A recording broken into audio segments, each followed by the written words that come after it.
Bom, dia 4 de março, UNESCO ha proclamado como Dia Internacional de Matemática. Na Corsau nós estamos a celebrar isso aqui.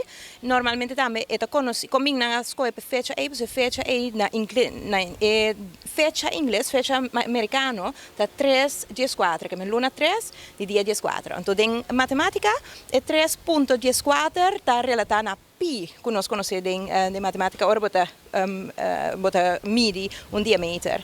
Dus er in a haya questa great panang usa net a fecha como dia que está celebrar. Además de ser dia 30 de março aqui está grote rekendag, dus na Holanda e Bélgica. Então, na Corsau também, nós temos atividade que tinha ver que sei. É aquilo que nós fazemos, Fundação Turta Conta, UNESCO, e a escola que está na Corsau que está ativo, a escola está algo com matemática, nós estamos pedindo a escola para dia 4, nós mira esse como dia de festa de matemática, em qualquer sentido que está. Na Corsau, nós docentes não criamos material.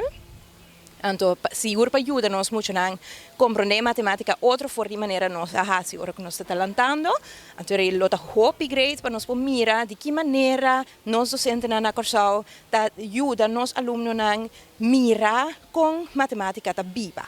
Dus esse está mais tremendo. Dus dia 4 nós temos dia caminha nós dedicar atenção especial nesse. Então nós pedimos invitar tour gente que está atender com huiswerkbegeleiding, tutoring e tour sobre gente que está ativo, dedicar atenção nesse. E porta simples também, porta de wega de dominó e não também de matemática. Nós ainda não tá bom nesse.